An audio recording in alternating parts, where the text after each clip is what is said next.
Go back. So I think for this panel, I'm Kara. They're just going to introduce each of the panelists, maybe give a 5-minute about what their positions and stuff, and then it's up to questions to you about how they would see collaboration in the native title field. Ophelia first. Okay. Good afternoon, everyone. I'm Ophelia. I am a brand new Assistant Director for the Return of Cultural Heritage program at IATSIS, but I'm not talking about that today. I'm going to be talking about, my work in the Native Title Research Unit at IATSIS. I'm going to try and stimulate some conversation by sharing my thought process around the question of where the opportunities are for institutional collaboration in native title. I first thought, yay, collaboration. And as my group over there knows, I really love the experience of robust conversation with colleagues, testing each other out, nutting things out, stretching your brains, ignoring egos to produce something that you really couldn't have done by yourself. And then I started wondering, how can we translate that yay, that excitement and synergy we experience as individuals working through problems together? How do we do that at an institutional level? I, of course, got stuck with the individual structural questions that Kevin and Richard referred to, so I'm kind of putting them to the side. When I talk about institution, I was like, what am I thinking about when I say institution? And so horrifyingly, I went to the dictionary, and it's awesome. A large and important organisation. Okay, so I'm not going to touch on issues of power or control or agency or the potential for very problematic, I'm going to use air quotes, collaborations between institutions and small, if we go by the definition, less important organisations. I'm purposely taking a Western-centric perspective, and not because other organisations are less important, but because I want to think about how big institutions, like government bodies, like the court, like research institutions, unis, do collaboration in the native title sector. Now, I'm a relative newbie when it comes to working with an institution, so I acknowledge that I'm thinking about this type of collaboration with fresh and probably very, very green eyes. I'm also an anthropologist and I like thinking about complicated things, so I'm definitely taking the perspective of my understanding of relational collaboration. So in my thinking process, there's always a drawing part. And this is where I tried to start and capture relationships between institutions working in the native title space. I'm teetering on the edge of systems mapping here, which I know about this much about, so we just won't go there. Other smaller organisations appear because they link the bigger ones, and I've got Aboriginal and Torres Strait Islander people in the middle. I did a heart, and then I thought, no, people will think I'm a hippie, so I turned it into a circle. But you know, at the heart, this is why we're all here. My quick get it out of my brain sketch shows that we're obviously really closely linked. We are already collaborating, or at least we're in various types of relationships. Some of them are uni flings, some of them are long term, some we admire from afar or wish we hadn't dated, some are co-parenting and some are obviously parental. Basically, I think we have ample opportunities for institutional collaboration within the native title sector. For example, the Native Title Unit, or NTRU at IATSIS, collaborates with many institutions and has done for a really long time. Recently, for example, we had a formal research partnership with another research institute like La Trobe for the first part of the Returning Native Title Materials project. Plug, Tony, fill out the survey, talk to IATSIS about that. Anyway, other institutions such as the National Archives and the Northern Territory Government are also involved in that project. We've worked with CSIRO and NNTC to produce a national survey of PBCs, which includes a report on the findings, which has just come out. Another plug, you can find that online. We have an MOU with the NNTC in providing research for them and engaging with CNTA on the National Compensation Strategy. Belinda was going to talk about that and the Anthro Advisory Group, which I think is a really great example of and an opportunity for collaboration. We'll have to catch up with her another time. I'm sure all of you have got heaps of examples of institutions that you work for collaborating. And what I'm wondering is there an opportunity, particularly in a post-determination, tight money, COVID impact environment, to think about how we can do this collaboration better and much more meaningfully? I don't want to imply that the collaborations that the NTRU or that some of you are doing are not successful or not well done. I've just felt and experienced that seeming constraint and that constant, totally understandable busyness when you're working for an institution, those sometimes stilted meetings with other organisations, and that frustration of not being able to do the thing that we're all really, really trying to do. Obviously, there's many factors in this. I'm just focusing on the collaboration ones. I'm curious as to whether looking up from the busyness and having a think about the structure and the process of institutional collaboration might make it more meaningful and more fruitful. So I've got some questions that I think we could ask ourselves. What works in the collaborations we're already doing and what could be improved? What can we do to make them better, to foster new ones, to use the resources we have, to get that same excited hit and those good outcomes we might get by working with just a couple of colleagues? What structures could we set up? Agreements, MOUs? Can we clarify roles, responsibilities, time frames, contributions? And what about our shared goals? What about acknowledging different needs and constraints? Understanding the spectrum of resources such as skill, time, money, understanding we're all under pressure and that we can probably all share. We can play nicely. What about generosity of spirit? Factoring in leadership impacts and downward pressures. And of course, how can we account for personalities, the individuals, and the different cultures within institutions? My optimist and my pessimist believes that that there is power of individuals within institutions. Collaborations. One of my generous colleagues talked about being transparent and open to challenge. We talked about that over there. And that collaborations are all about trust and obviously relationships. So where I ended up with all of that and all of this is that there are experts in this on how to do institutional collaboration well, and I think as a sector we'd benefit from tapping into this expertise, just like we do or we should do for mediation or governance expertise. Some of us might already be doing that, and I thought it could be a good chance to share some of our experience. Tony gave me a hot tip to have a look at the Collaboration for Impact website. Just to be clear, I know nothing about them. I'm not advertising them, I haven't used them, I just had a quick look. And there's some great resources on there, and there are people out there already who are oh my God, I'm not going to be able to say that.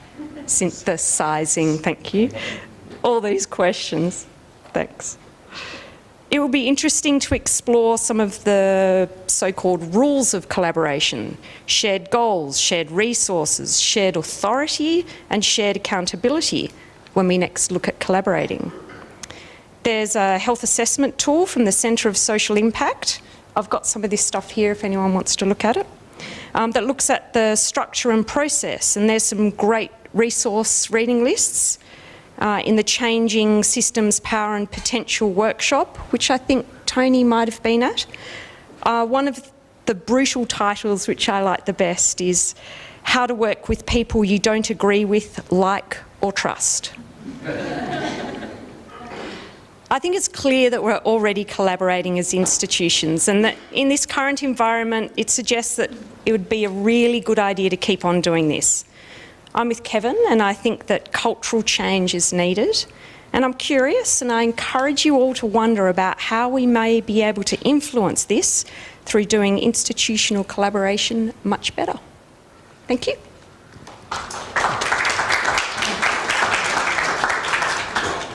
Thank you very much, Ophelia, and thank you for inviting me to speak here today. I would actually really like to pick up on a couple of themes that Ophelia has focused on, which is around transparency and accountability and the importance of cultural change. So I'll explain very briefly who I am and what I do. I'll explain where my opportunities for collaboration are, and then I'll leave it up to you to decipher that and figure out if any of it is interesting enough to ask me questions, and I'll be very open to taking questions later. So my name's David Allinson. I'm the Manager of Indigenous and Social Policy at the Queensland Resources Council. The Queensland Resources Council, or the QRC, is the peak body for mining and resource companies in Queensland. So if you have any rotten fruit, now is the time to discharge it. We'll take that as transparent criticism. And the question is, why is that important? What does the resources sector really have to offer? Questions of collaboration in this environment. Well, from my point of view, and the reason why I do my job, is because the resources sector is at a critical point in the relationships between broader Australian companies and traditional owners. And that is that, of course, resource operations typically operate very, very close to Indigenous communities.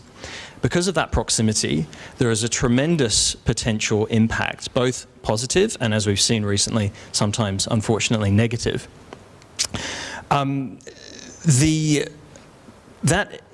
That potential to influence Indigenous people's lives and to determine those outcomes, I think, is the critical question at the core of my role when it comes to Indigenous policy. The real guiding principle behind where I think cultural change, to touch on a theme that Ophelia mentioned, needs to happen is fundamentally around relationships. I mean, typically you'll hear companies talking about their Indigenous participation and attraction and retention initiatives. But that's often not really the story. The story is fundamentally about how do resource sector operations engage with traditional owners, how respectful is that relationship, how closely do they listen, and most importantly, what happens when they hear that? Do they turn that into action? Does that become initiatives that they engage with as part of their ILUAs or as part of their engagement with PBCs?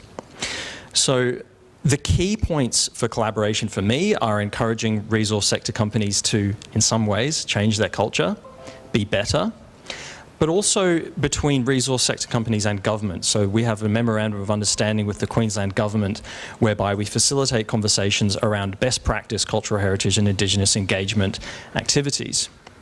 As I said before, the focus of that is not always, although it often is, on attraction and retention initiatives, how to do things like improve cultural safety. But fundamentally, the message now is about improving the relationships, having a more respectful relationship and learning how to listen, rather than going in with some pre-made HR framework that inevitably just bores everyone to tears and fails. So when it's done well, when those relationships are done well, I genuinely think that there are incredible potential benefits for local communities. And I'll just draw on one particular example briefly, which is the QCoal Barwon operation up north with the Jangga traditional owners. And that is I suppose within the sector, it's broadly looked at as the most successful operation on the basis of statistics, right?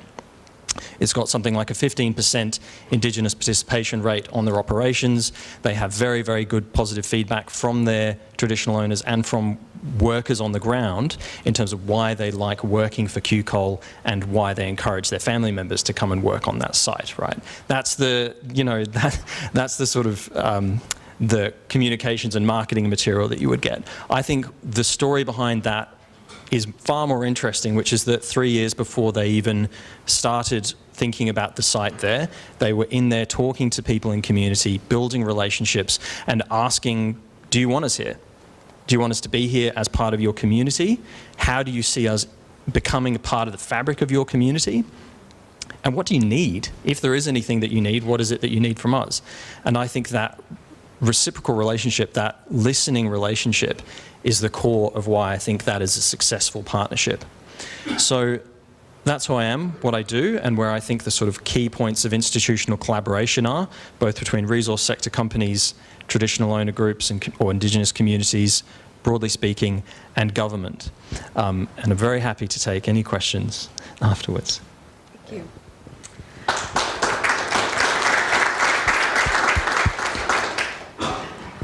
Well, I came here today thinking I was going to be very relaxed and just answer some questions. I didn't realise I had to preface those questions. I'm the Native Title Registrar of the National Native Title Tribunal.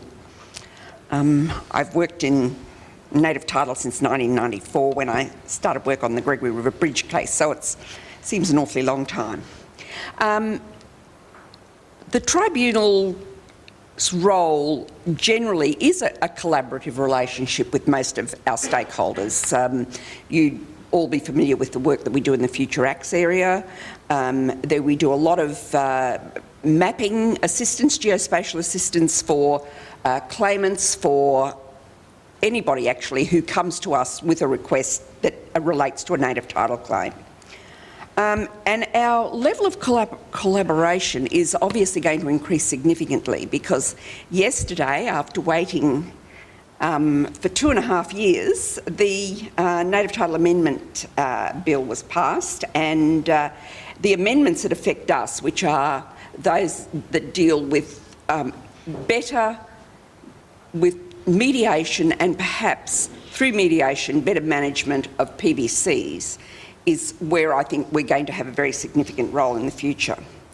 To do this, we've commenced working collaboratively with ORIC because we see the desperate need actually for education in relation to CATSIAC corporations, reporting, relationships, and the work that we've done with ORIC has certainly helped us frame the way we propose to work with people who come to us, either native title holders, people, rep bodies,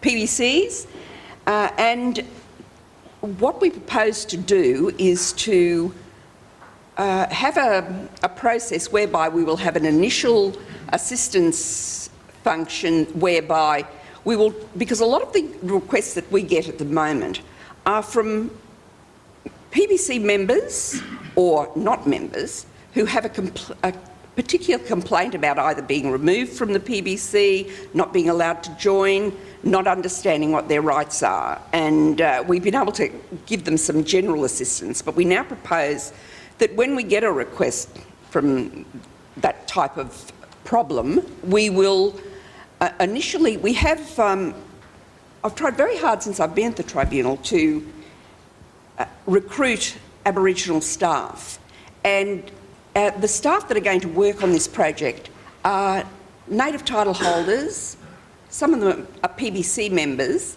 and in fact, when I was working in the court, we would get the same complaints there, and I would hear, particularly one of our staff members, say, oh, well, in my PBC we do it this way, or we do it that way, and ring us up again, and if you have a problem we might see if we can do something different. So, and it seemed to create a sense of confidence and a confidence to engage with us, and we were then able to refer their requests on. But now we actually have the capacity to be able to assist them. We've also put a lot of effort into culturally relevant type of mediation training. Jim Singler has spent a lot of time with us in the last 18 months training our mediation staff and working closely with us on cultural awareness for the staff who aren't familiar with, haven't engaged as much with Aboriginal people as some members of our staff have. In addition to ORIC and the state, which we've also commenced negotiations with, we've also tried very hard to engage with anthropologists that have worked on particular claims, because often the problem is when people ring us up and say, they won't let me be on the PBC, or they won't let me be a member, or whatever. And when you say, well, you know, have you read the determination? Do you know who the apical ancestors are and where you fit within all of that? Very often they don't. And I've often been able to ring anthropologists and say, you know, you haven't got any sort of a genealogy that I could have some confidence to say to these people, well, this is who you are and you need to go and find out about it. But again, I'm hoping that we can formalise those requests now. We can go to experts and get this information for the people who make these inquiries. Other than that, I think the only other area where we work collaboratively, we have an MOU with the Torres Strait Regional Authority, and we've been doing cultural mapping surveys so that traditional owners who assert particular ownership of land within determined islands within the Torres Strait are able to actually identify their traditional land, and in negotiations and with the TSRA, with the state government, to work out ways that those people can have some a sense of ownership, not in the fee simple sense, but to have an identification with their traditional lots on particular islands. But again, I'm very happy to answer your questions, which is what I thought I was going to be doing all along. So thank you. Thanks, Cara.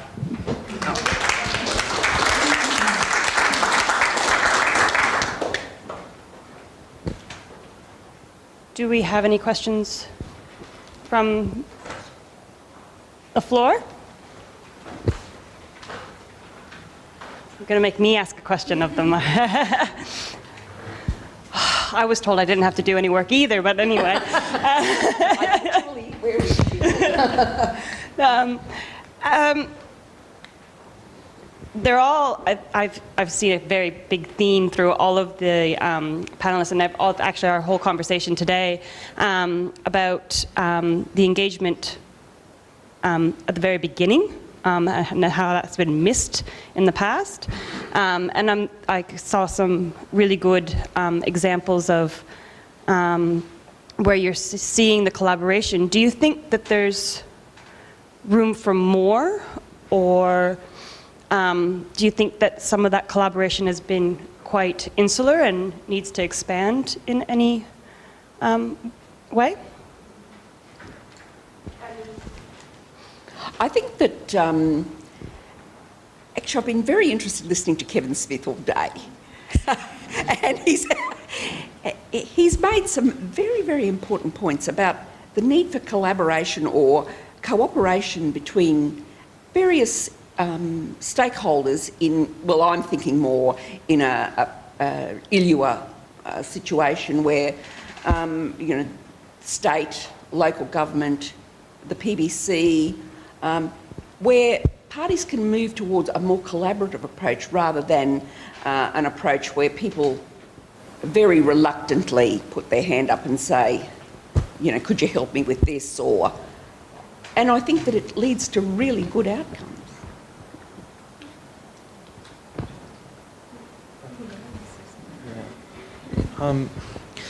Yeah, I think if the question is, could more be done by the resources sector in Indigenous engagement, I think the obvious answer to that question, as last year and more recently has taught us, is yes.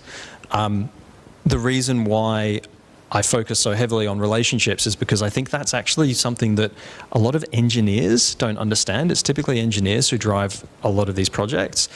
They just sometimes are missing an element of, they're missing that element that makes them understand that they're engaging with groups of people who have incredibly long and very, very important connections to the land that they are going to be potentially destroying, by consent sometimes, always, preferably. And so the answer is obviously yes, and I'm just sort of riffing on that theme. What best practice, I think, looks like in future is a really important question, because we have a Senate inquiry, we have draft cultural heritage standards. In Queensland, we have duty of care guidelines, which will be changed, I think, when the time comes for them to be reviewed. But what I think fundamentally needs to change is that understanding that when a company goes into a community, if they look at an Indigenous community, and again, that's a sort of a poor term for what we're really talking about, when they engage with traditional owners about what is going to happen on their country, if they go in thinking in parameters of, well, these are the business outcomes we want, the outcomes that they're going to get are always going to be just anemic, really, really limited to those outcomes. Whereas, I think if engagement begins from a premise, well, if you go in with a genuine desire to listen and to understand how that community works and what that community wants and whether or not, in fact, they want you there in the first place, then the potential outcomes are almost unlimited. But it has to start with that fundamental change in an understanding about what it means to go into an Aboriginal or Torres Strait Islander community. So, could more be done? Yes, obviously. Where does that change need to start? It needs to change with a change in mindset about how engagement is done. I can't really say with any certainty whether or not that is happening now, even after Juukan Caves. I hope that it is. There's certainly a lot of talk about it happening, but I think what we'll need to do is just keep a very close eye on what happens over the next year or two in terms of engagements and how these next few, there's a few wraps that need to be refreshed by big companies. It'll be very interesting to see what the content of their wraps are as they're released, or whether or not they even are endorsed, which is an interesting question. Sorry. There you go. Can I just ask a question to Dave?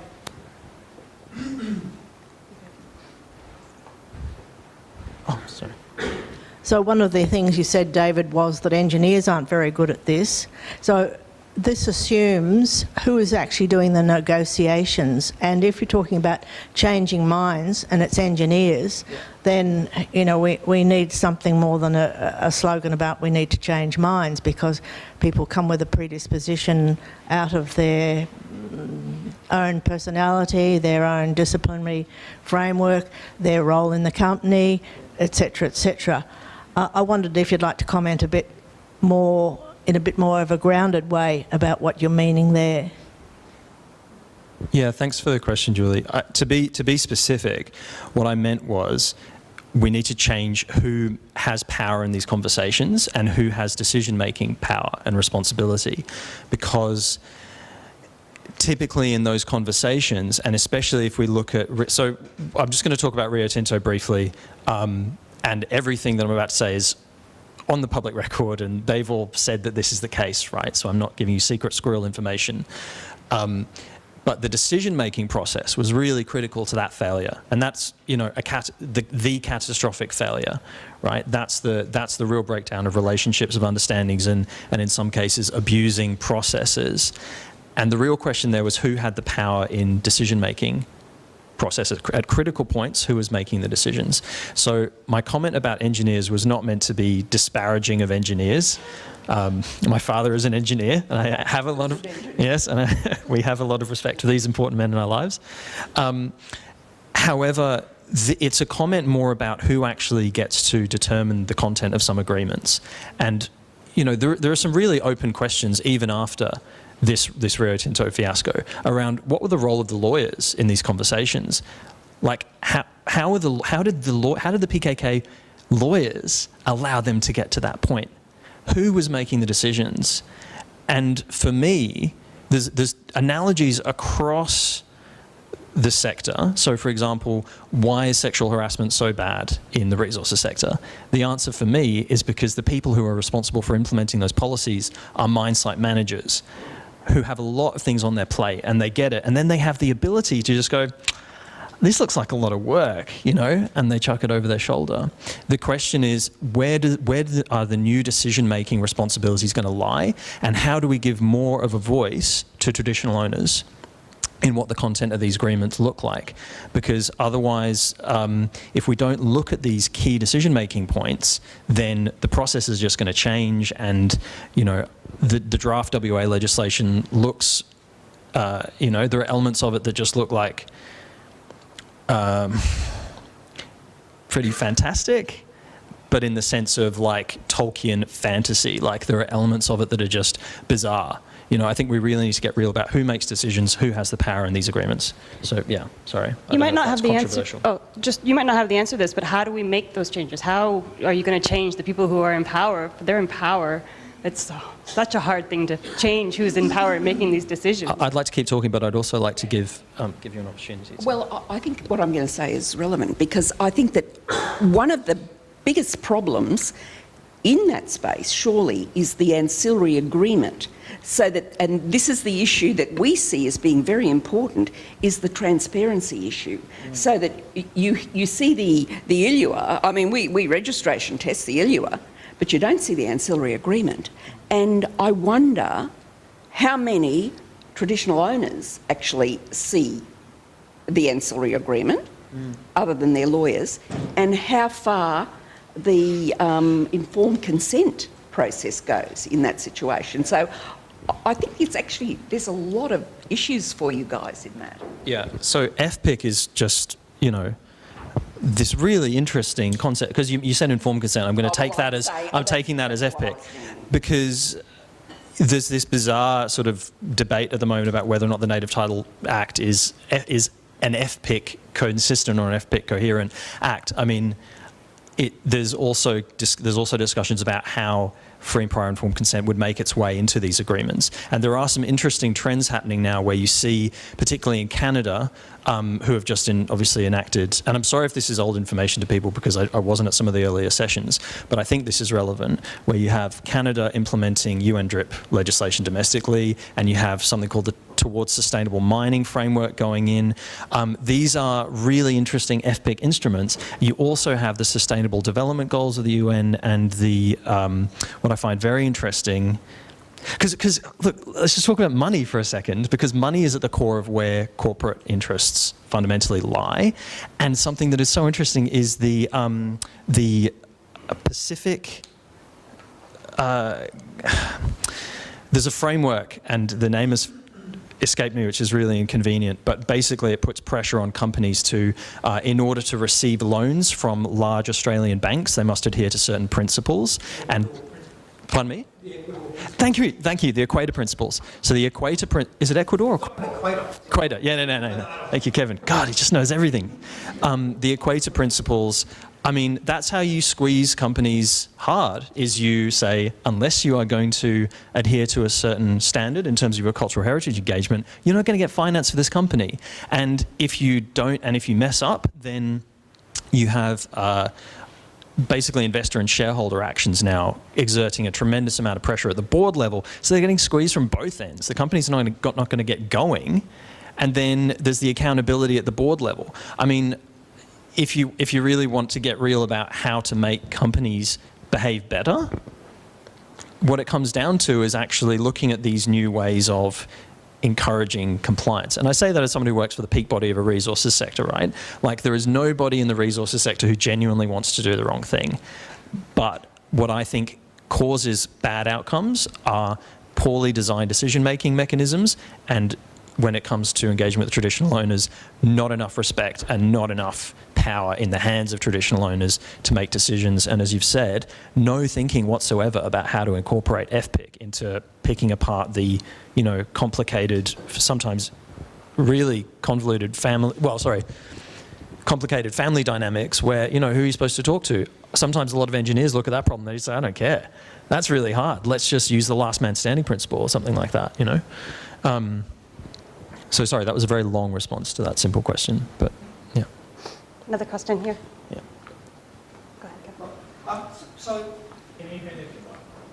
They want to go. Sorry about that. The Juukan Gorge is a really good case study of interinstitutional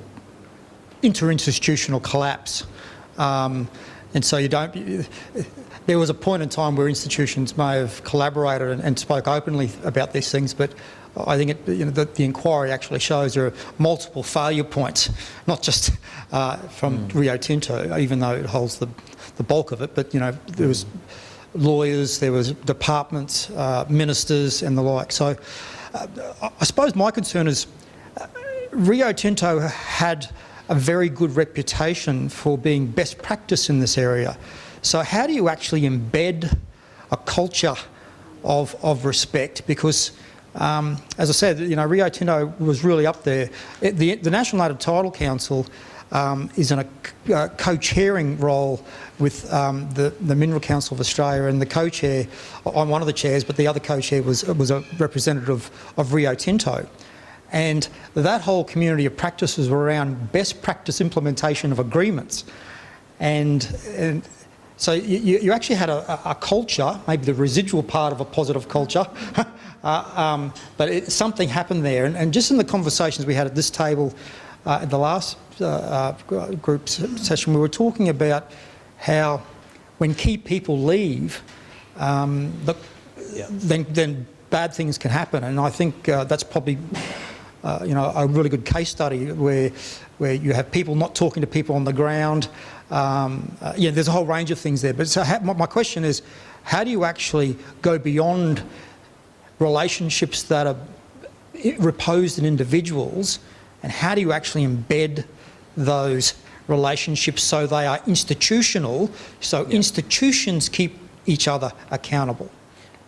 Yeah, that's a very interesting question. So the comment is Rio Tinto's had this great reputation to this point, and the question is, how do you actually build up some sort of institutional integrity? I mean, that's a great question. If I had an answer to that, I probably would have a much more important job. But as to the question about Rio Tinto being leading practice, a company that allowed that catastrophe to happen is not leading practice. Rio Tinto did a lot of things. They supported the Uluru Statement from the Heart when no one else would, right? You have to give them some credit for that, because BHP sort of piggybacked on that decision, right? They were the first company to act in that regard. And that's a big thing in the resources sector, where it's always better to be second, because you let the first person go up, cop all the flack, go through all the problems, do all the teething issues, and then you learn from them and succeed. So you have to give them some credit for that. But any company that produced that outcome cannot be described as leading practice. So respectfully, I disagree. But the moved from best practice at one point in time. So right. Rio Tinto, the deals that were being done over in that area, you would say were probably some of the best in Australia. Yeah. Something has happened, and what I'm putting to you is that they have an embedded best practice and integrity. It's actually been reposed in individuals. My question is, how do you actually embed it to overcome the risk when good people leave the door, the values remain? Right. Yeah, so there's the old adage, culture eats strategy for breakfast. Fundamentally, it's got to happen at a culture level. And Reconciliation Australia have disendorsed Rio Tinto's rap. They said, we're not talking to you about culture until you make some significant changes. And the changes that they made are things like, $50 million worth of allocations to hire new people for their Indigenous engagement area. They put a guy, Brad Welsh, who's a Weipa fella. He is an incredibly, I think he is going to be, what he does over the next year or so is going to be incredibly important in terms of who he chooses to put in key positions, key engagement positions. That will be the thing to watch, I think, because culture eating strategy for breakfast and culture being very much a sort of top-down directive. You can do all the initiatives you want at a low level, but unless you have the person at the top believing what they're saying, then I think that will be interesting. So I think, and I have a lot of respect for Brad, and I think he was going to do an excellent job. But we'll see. Yeah, is that an answer to your question? Yeah. I have another question here. Someone have a question for Ophelia, because IATSIS is amazing. No, sorry. I'm Julia, not an anthropologist, from the Centre for Social Responsibility in Mining. So, quite familiar with, everything that we've been talking about just now. But I think that's a really important question to ask. And I think what we've seen post-Juukan is Rio Tinto's share price hasn't changed. Yeah. They might have suffered some, minor costs in replacing some people, hiring some new people, but this is marginal to their business. What doesn't exist at the moment is any kind of enforcement or I've lost the word, like a grievance mechanism, any kind of recourse to remedy outside of that private negotiation that they'll do. So, you know, that's something that mining companies don't want, but I think that's one of the things that could add to the safeguards that you've got in terms of business governance systems like the Equator Principles, all of the other voluntary guidances. Increasingly we're seeing a call for those to become less voluntary, more accountable, and yeah, we're working on that too. Can talk about that a bit. Did you have a question as well? Oh yes. Sorry, Ophelia, I'm just going to ask David another question. David, I want to pick you up on two things that you said. The first is, in your opening remarks, you talked about, well, the mining companies would go in there with consent, of course. And I wanted to ask you about your awareness of the extent to which Indigenous people do have a choice. You partly touched on free, prior and informed consent, but the appreciation by the resources sector of the obligation of people trying to exercise native title rights, that they really almost have no choice but to consent to extract what is, in the scheme of things, very meagre and illusory at times, protection and benefits. But the second thing, and I know it was the throwaway line, but I do want to pick you up on it, when you talked about you would have a much more important job. And I think that the role that you've been given is actually critical, and I would hope it is more than just marketing, given that the resources sector knows it has a big disaster on its hand. And that disaster revealed to the public things of which we are all aware, in both the inadequacy of heritage protection legislation as well as the fleeting platform that the Native Title Act gives people under a great deal of stress when a future act is proposed and the timeframes commence. So I wonder if you might comment on those two things. I'd love to. I should say I'm okay being a piñata. I'm aware of the fact that when it's hot, I get pink, which is an appropriate colour for a piñata. So hit away. And Susan, I have heard you speak before. I know this is embarrassing, but I admire some of the comments that you've made previously. So especially on consent, I accept what you're saying. I am not as eminent a lawyer as you are, and so I'll simply say that when it comes to consent, from in an abstract sense, consent is a concept related to power, and unless we fix the power problem, there will always be these problems in terms of consent, people feeling that they must consent. And I've seen that firsthand working in regional areas, working for Aboriginal corporations, where you're taking an agreement to someone who is living in a tent. Sorry, I don't want to get too emotive, but people who are in incredibly precarious financial positions, when you dangle an opportunity to give them 50 grand even for a minor exploration lease for some, I know, what do you think they're going to say? Like, this is a problem that you can't fix with policy. This is fundamentally a question of power and respect, I think. So I don't really have too much to say to you other than I agree on your point about consent. On your point about my comment about wishing myself into a more important job, the reason why I enjoy my job is because it's tense, like it's a point of tension. My previous roles, I previously worked on the Uluru Statement from the Heart for 3 years, designing some of the policy around the voice to government proposal. And I enjoy that work very much, and I very much enjoy being an advocate for the rights of Indigenous peoples as a non-Indigenous person, right? But I feel like there is way more change that needs to happen in the resources sector, and that change needs to happen far more quickly, and there are lots of other well-meaning white lawyers who are very happy to take up jobs working on the Uluru Statement from the Heart campaign. So I like my job. That was a off-the-cuff remark, but I enjoy it because it's tense and because there's a lot of potential for change and because it's very difficult. So yeah, I hope that satisfies you. Now, does someone want to ask about IATSIS? Is there any questions for Ophelia or for Chris? Because it's a venerable institution, and we're talking about institutions. Yeah.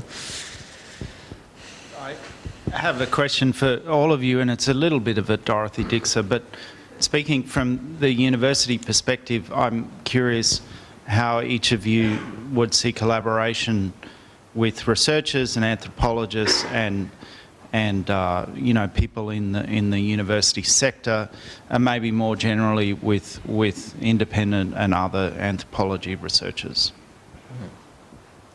That is one. Well, I'll take this one. I mean, I think IATSIS loves it and wants to do it. It's just how we do it, I guess. And this is part of my frustration, I guess, is sometimes you've got all these fantastic ideas and I can work with these people and this is what we can do, but then there's the machine that needs to be, you know, we have to go through particular processes to get there, and I think we might have had some early experience of that. I think going back to what Cara said about, always get your name wrong, engagement at the very beginning and collaboration at the very beginning of a project so that we can talk about what it is we actually want to do, how we could do it, what resources we've got. And it makes it a bit more of an even ground. And I think particularly at the moment when universities are being eviscerated, I mean, this is the time for institutions to be looking to the experts that are there and to consultant anthropologists, because I mean, my personal opinion is, why wouldn't you go to the expert to do the thing that you want to do? Because you're probably doing 50,000 other things. I mean, it seems really naive and simple, but I think that it almost is that simple. Why not look out? And maybe that's where it comes to some of these structural things about how we're going to set up those relationships so that it's a bit easier. We can just roll out the thing and get on with it. Does that sort of, yeah. Yeah. Do you want to have a crack at that one? My answer is going to be very short. We can really only do what the Native Title Act allows us to do. So really engagement with the university is not one of the things that are listed in the Native Title Act. So whilst we do obviously have good working relationships with a lot of people, and we certainly assist students particularly, and particularly in our Perth office, that's as much as we can do, really. Sorry, I can't let you both off the hook. Can't let you both off the hook quite that easily. As you know, many people have enormous repositories of information that have been created with the biggest investment ever made nationally in knowledge by, for and about Indigenous people. The access to that information is a hotly contested space. And whether it's the research bricks from the tribunal or what do we do with all our anthropological reports, and then if we give it to IATSIS, who gets to access it, because the gatekeeping around that information is higher and higher and higher. The other huge repository is, of course, the Federal Court, and we have been talking about proper curation of that information since Michael Black was convening national users forums, and there's never been a solution. It's never attracted the resources, and I know of many people with collections of material who won't give it to IATSIS precisely because it becomes inaccessible.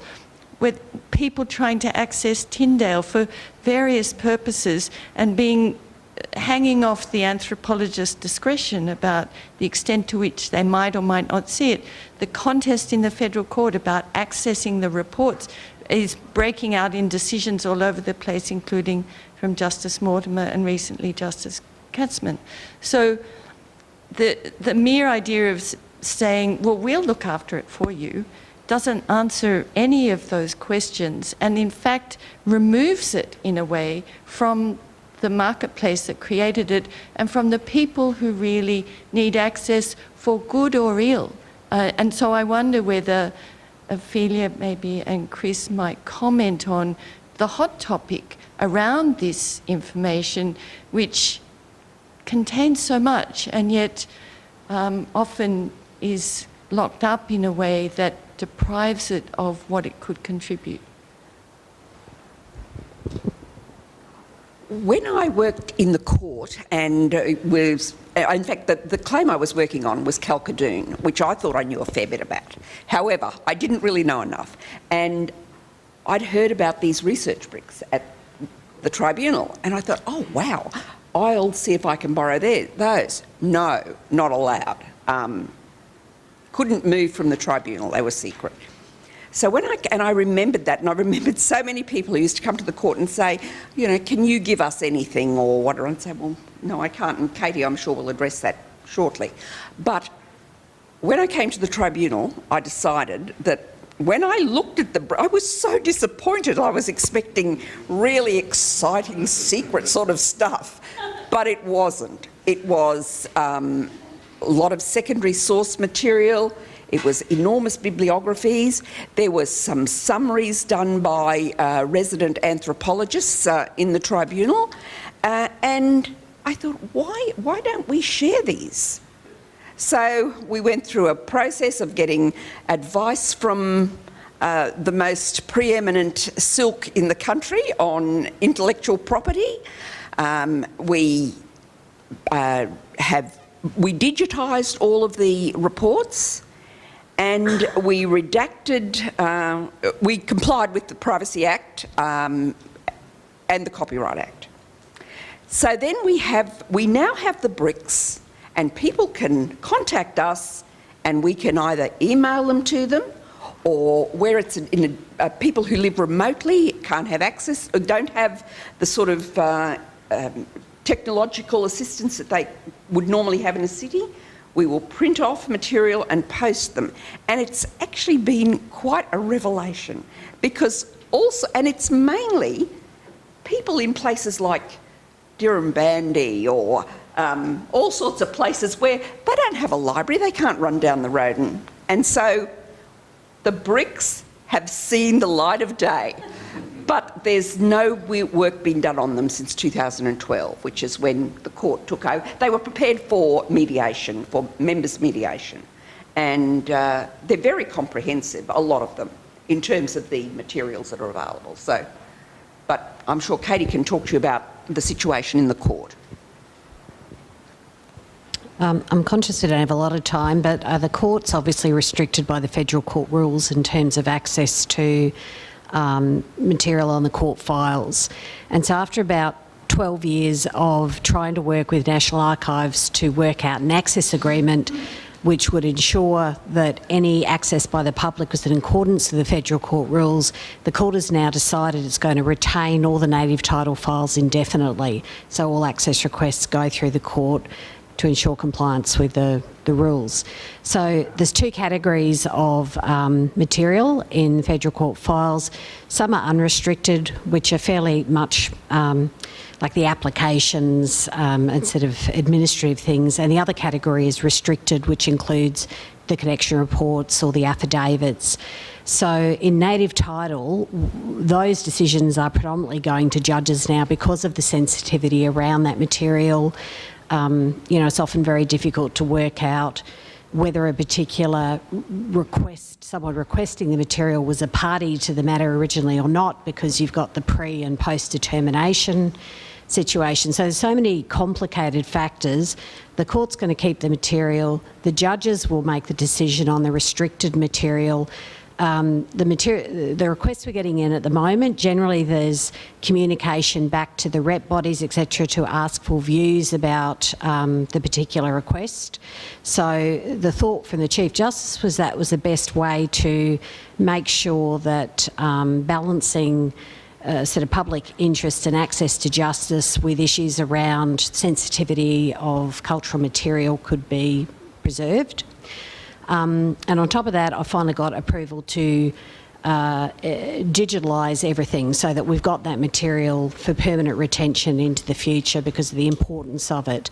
So we have material, a lot of paper files from the material that came from the tribunal over sort of 98 through to 2014. Everything's paper files, a lot of old technology.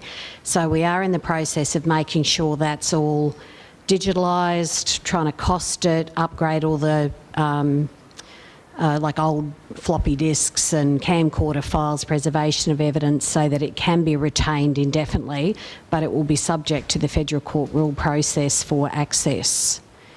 I don't know, are there any questions about that? Does that answer some of what you've said?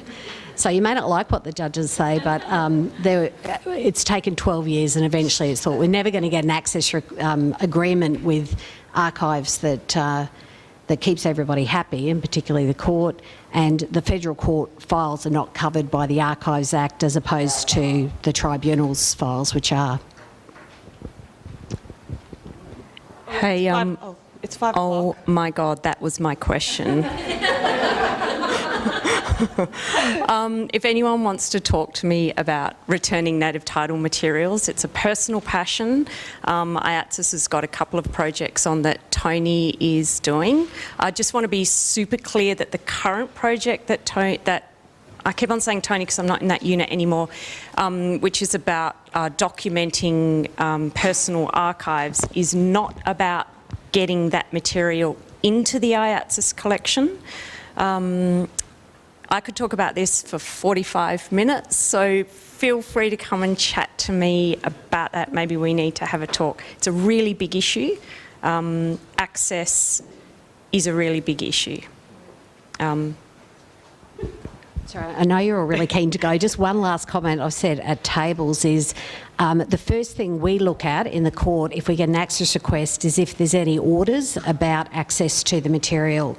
So it's something that rep body lawyers might want to think about at the end of a matter before it's sort of all closed and finished, that if you've got particular concerns about access or processes for access to material, that's our go-to point.